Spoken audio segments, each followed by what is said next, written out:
Bapak, Ibu, Saudara yang dikasihi Tuhan, mari kita membuka Alkitab kita dari Injil Yohanes pasal 9, ayat 1 sampai ayat 5. Saya akan bacakan demikian. Yohanes pasal 9, ayat 1 sampai ayat 5. Orang yang buta sejak lahirnya. Waktu Yesus sedang lewat, ia melihat seorang yang buta sejak lahirnya. Murid-muridnya bertanya kepadanya, "Rabi, siapakah yang berbuat dosa? Orang ini sendiri atau orang tuanya sehingga ia dilahirkan buta?" Jawab Yesus, "Bukan dia dan bukan juga orang tuanya, tetapi karena pekerjaan-pekerjaan Allah harus dinyatakan di dalam dia. Kita harus mengerjakan pekerjaan Dia yang mengutus aku selama masih siang. Akan datang malam di mana tidak ada seorang pun yang dapat bekerja. Selama aku di dalam dunia, akulah terang dunia." Bapak, Ibu, Saudara yang dikasihi Tuhan, seringkali ketika menghadapi suatu penderitaan, kita mengkaitkan penderitaan itu dengan dosa. Misalnya kalau ada orang yang sakit, kita minta untuk introspeksi diri, berdoa, bertobat, mohon pengampunan supaya Tuhan sembuhkan. Mungkin kita berpikir masih ada dosa-dosa yang belum diselesaikan sehingga ia harus mengalami sakit. Memang ada dosa-dosa tertentu yang disebabkan, ada penderitaan tertentu yang disebabkan karena dosa. Tetapi tidak semua penderitaan di dunia ini disebabkan oleh dosa. Tuhan Yesus tidak pernah mengkaitkan penderitaan yang dialami oleh orang buta ini dengan dosa, baik yang dilakukan oleh orang buta itu sendiri ataupun oleh kedua orang tuanya. Tuhan Yesus tidak mengkaitkan kebutaan dengan dosa. Tuhan Yesus justru mengkaitkan antara kebutaan dengan pekerjaan-pekerjaan Allah yang harus dinyatakan melalui orang buta tersebut. Dari tindakan yang dilakukan oleh Tuhan Yesus ini, kita akan belajar 4 prinsip pelayanan Tuhan Yesus. Prinsip pertama adalah unity, kesatuan. Pelayanan adalah sebuah kesatuan. Kita membaca, Tuhan Yesus meludah ke tanah, mengaduk ludahnya dengan tanah, lalu mengoleskan ke mata orang buta itu. Dan itu dikerjakan hanya oleh Tuhan Yesus. Murid-murid tidak membantu mengoleskan tanah ke mata orang buta itu, tidak. Tetapi yang menarik, sekalipun Tuhan Yesus sendiri yang melakukan pelayanan itu, ia berkata kepada murid-muridnya di ayat keempat, "Kita harus mengerjakan pekerjaan Dia." Kok Tuhan Yesus nggak berkata, aku harus mengerjakan pekerjaan Dia? Tapi Tuhan Yesus sudah berkata kita. Tuhan Yesus dan murid-murid pada waktu itu. Melalui perkataan ini Tuhan Yesus ingin menunjukkan bahwa pelayanan itu bukan hanya pekerjaannya Tuhan Yesus. Bayangkan kalau pelayanan itu hanya pekerjaan Tuhan Yesus, begitu Tuhan Yesus naik ke surga, selesai. Tidak ada yang melanjutkan. Dan kita semua juga tidak ada di tempat ini pada saat ini. Tuhan Yesus ingin mengajarkan kepada murid-murid bahwa pelayanan itu adalah satu kesatuan yang harus dikerjakan secara bersama-sama. Bukan dikerjakan orang per orang, lembaga per lembaga, sekolah per sekolah, tetapi harus dikerjakan oleh semua orang. Tuhan Yesus ingin menunjukkan bahwa pelayanan itu bukan hanya tugasnya, tetapi juga tugas murid-murid. Tugas bersama, tugas semua orang. Demikian juga pelayanan di bidang pendidikan. Pelayanan di bidang pendidikan bukan hanya tugas pendidik atau tenaga kependidikan di sekolah-sekolah. bukan hanya tugas pengurus yayasan, bukan hanya tugas pemerintah, bukan hanya tugas gereja, tetapi ini adalah tugas semua orang percaya. Kita semua diberi pekerjaan yang sama, mengerjakan pelayanan di bidang pendidikan ini secara bersama-sama, supaya pelayanan di bidang pendidikan ini juga menjadi satu kesatuan. Tidak lagi dikerjakan sendiri-sendiri secara parsial, tetapi dikerjakan secara bersama-sama. Karena sebenarnya pelayanan kita ini adalah satu kesatuan. Dengan begitu, kalau ada satu sekolah yang mungkin kesulitan, maka hendaknya kita semua terpanggil untuk menolong sekolah itu keluar dari kesulitan. Kalau ada satu unit yang mengalami permasalahan, pergumulan, hendaknya kita secara bersama-sama juga bergumul bersama dengan mereka, supaya pada akhirnya pelayanan ini boleh berjalan dengan baik. Prinsip yang kedua adalah urgensi. Pelayanan adalah sesuatu yang penting dan mendesak untuk dikerjakan. Kepada murid-muridnya Tuhan Yesus mengatakan bahwa kita harus mengerjakan pekerjaan Dia. Bapak Ibu yang sudah punya anak, kadang kalau pagi-pagi memaksa anaknya untuk minum susu. Nak, kamu harus minum susu. Kenapa demikian? Kenapa nggak diberi kebebasan, nak, mau minum susu ini, kalau nggak mau minum ya udah nggak apa-apa. Nggak begitu. Saya pun demikian. Karena saya melihat, merasa bahwa susu itu sesuatu yang penting bagi pertumbuhan anak. Maka karena itu sesuatu yang penting, mau tidak mau, suka tidak suka, anak harus meminumnya. Sama seperti juga kalau kita sedang sakit, lalu kita sudah berobat ke dokter, diberi obat. Obat itu harus kita minum. Karena obat itu sesuatu yang penting untuk kesembuhan kita. Nah, Tuhan Yesus mengatakan kita harus mengerjakan pelayanan ini. Berarti pelayanan ini adalah sesuatu yang penting dan mendesak untuk dikerjakan. Ini bukan pilihan. Kita tidak ditawari kamu boleh mengerjakan pelayanan ini, kamu boleh tidak mengerjakannya. Tetapi Tuhan Yesus berkata kepada murid-muridnya, ini harus dikerjakan. Bukan hanya pilihan untuk dikerjakan, boleh dikerjakan atau tidak boleh dikerjakan, tetapi ini adalah satu keharusan, satu kewajiban. Nah, Bapak Ibu Saudara sekalian, pelayanan yang harus dikerjakan oleh Tuhan Yesus dan murid-murid ternyata bukan hanya pelayanan penyembuhan. Beberapa kali Tuhan Yesus juga mengerjakan pelayanan setelah pelayanan penyembuhan, lalu dia menggunakan pelayanan penyembuhan itu untuk mengajar. Maka selain pelayanan penyembuhan, Tuhan Yesus juga mengerjakan pelayanan mengajar, mendidik. Sehingga pelayanan di bidang pendidikan ini juga menjadi sesuatu yang penting, yang mendesak, yang urgent untuk kita lakukan.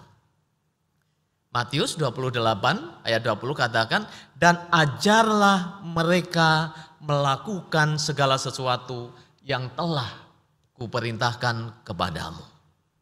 Artinya mengajar ini juga diperintahkan oleh Tuhan Yesus, karena itu ini menjadi satu yang penting, yang mendesak harus kita kerjakan. Dengan demikian Bapak Ibu Saudara yang dikasihi Tuhan, bidang pendidikan adalah pelayanan yang penting yang harus dikerjakan. Tidak peduli besar atau kecilnya lembaga yang dipercayakan pada kita. Tidak peduli sedikit atau banyaknya siswa yang dipercayakan kepada kita. Tidak peduli sedikit atau banyaknya rekan sepelayanan kita di unit-unit sekolah kita. Tetapi kita harus mengerjakan pekerjaan ini karena memang ini penting dan mendesak.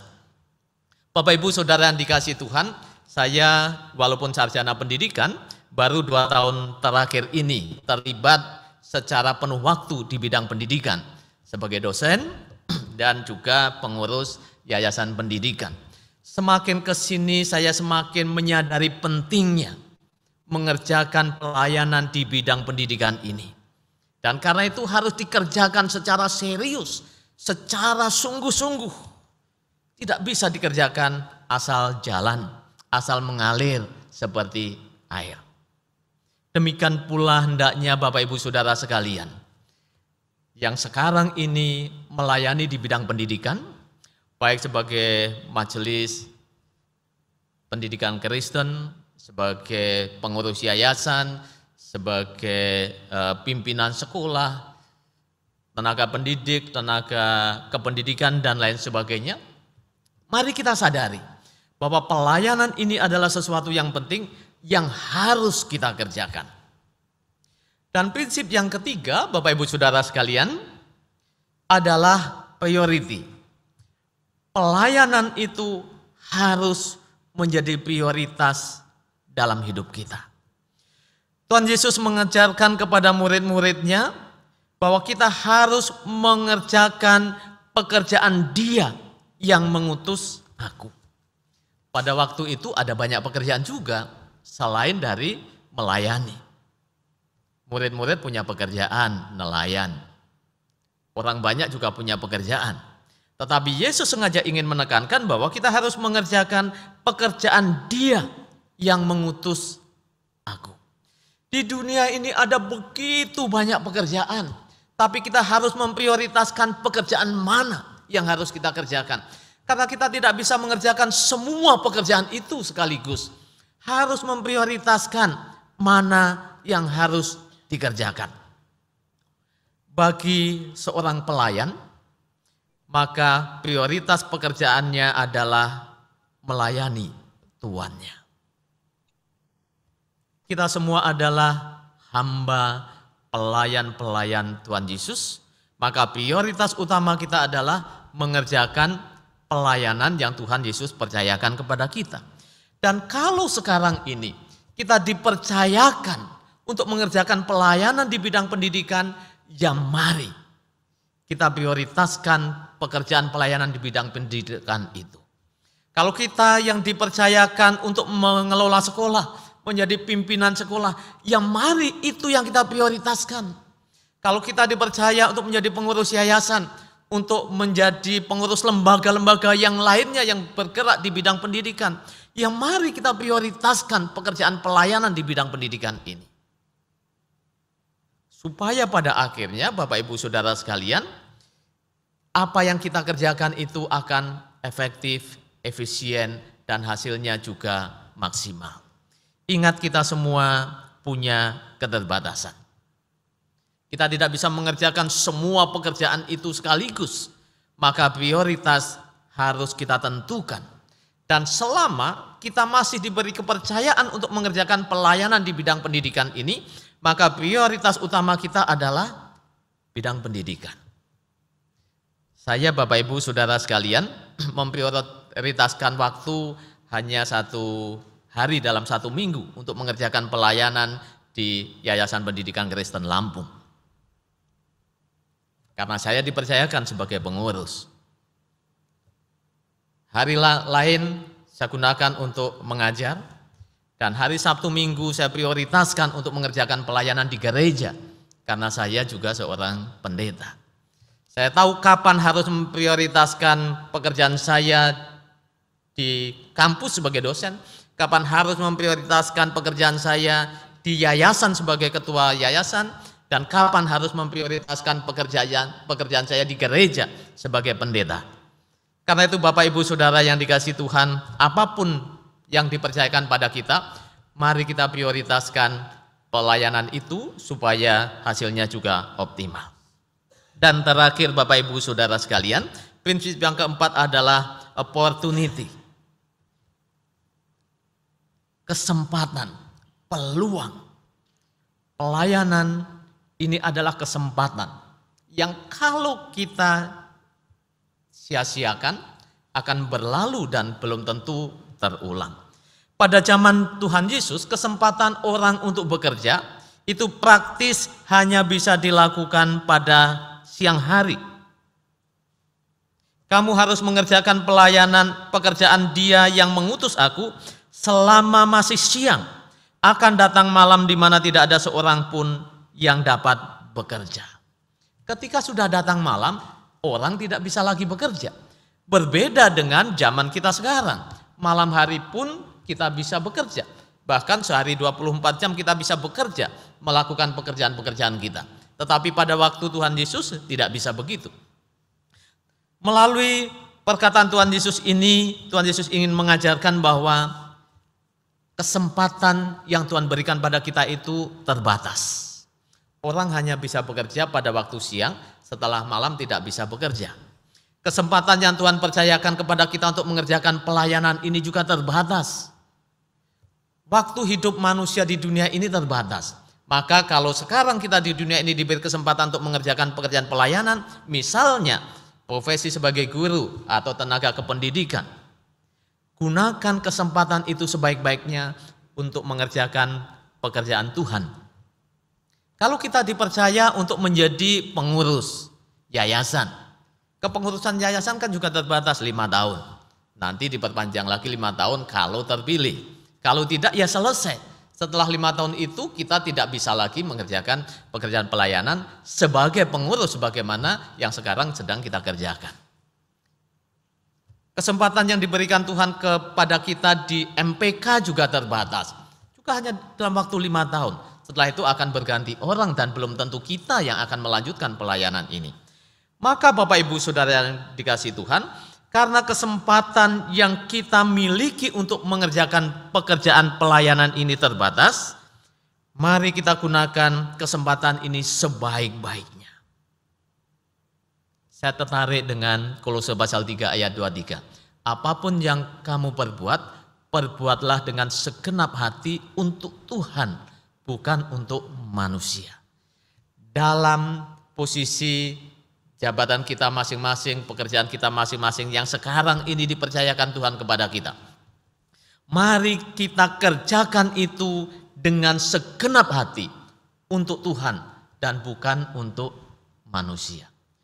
Bapak Ibu Saudara yang dikasihi Tuhan, karena kesempatan kita untuk mengerjakan pelayanan ini terbatas, maka Bapak Ibu Saudara, mari kita sisihkan waktu kita untuk mengerjakan pelayanan ini. Bukan kita sisakan. Kalau kita sisakan, ya kalau masih ada waktu sisa kita gunakan untuk melayani. Tapi kita sisihkan. Memang ini waktu yang kita sediakan untuk mengerjakan pelayanan ini. Bapak Ibu Saudara yang dikasihi Tuhan, itulah 4 prinsip pelayanan Tuhan Yesus. Walaupun pada awalnya prinsip ini berkaitan dengan pelayanan di bidang penyembuhan, tetapi saya bisa menarik prinsip ini pada pelayanan di bidang pendidikan, karena Tuhan Yesus pun juga melakukan pekerjaan mengajar di berbagai tempat. Bidang pendidikan adalah salah satu pelayanan yang Tuhan percayakan kepada kita. Karena itu, mari kita bergandengan tangan mengerjakan pelayanan penting ini dengan 4 prinsip: unity, urgency, priority, dan opportunity. Kiranya Tuhan memampukan kita untuk mengerjakan pelayanan kita di bidang pendidikan ini. Amin. Mari kita berdoa. Tuhan Yesus, kami bersyukur untuk firman Tuhan yang telah kami pahami. Seberapapun yang mampu kami pahami, kiranya Tuhan menolong kami agar kami dimampukan untuk berpegang pada firman ini dan melakukan firman ini dalam kehidupan kami sehari-hari. Kami berserah sepenuhnya hanya di dalam nama Tuhan Yesus Kristus. Amin.